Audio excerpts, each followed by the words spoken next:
Guys, nagluto ako ngayon kasi gutom na gutom ako. I cooked today just beef stir fry because I was thinking to have some this one with the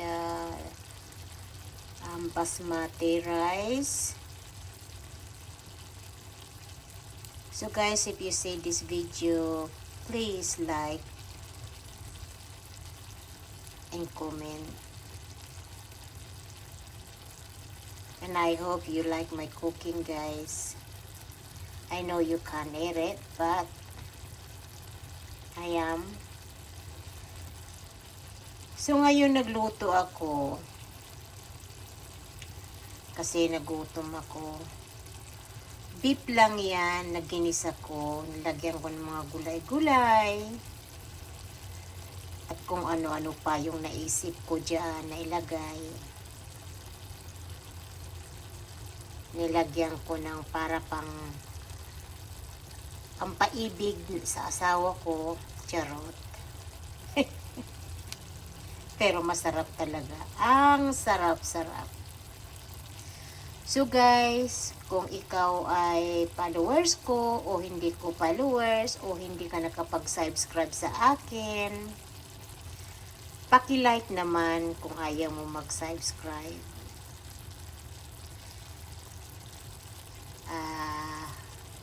Ang sarap kasi ng niluto ko. Alam ko hindi kasing sarap ng mga Filipino food sa inyo. Ako ay hindi naman talaga ako magaling magluto. Pero kapag nagustuhan ko, pag napil ko, ay lulutuin ko. At siyempre sumasarap. So yan, mga halo-halong gulay lang yan. At saka gusto ko na rin sabihin sa mga naka-join sa akin nga na nandiyan pa na hindi nila pinuputol. Maraming salamat, nandiyan pa rin kayo. Nahalata ko kasi yung iba pinuputol nila.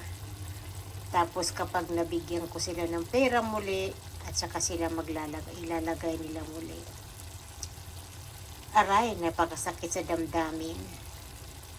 Pero ganun siguro ang buhay.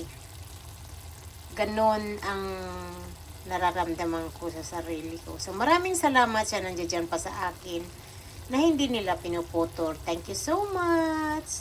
Thank you sa mga nag-join sa akin, yung nandiyan pa na hindi lang sila nag-aantay kung mabigyan man sila ng pera o hindi, ng tulungan, nandiyan pa rin sila. So maraming salamat. Yung iba kasi nabigyan na nga ng malaki ay pinuputol pa nila. Tapos ay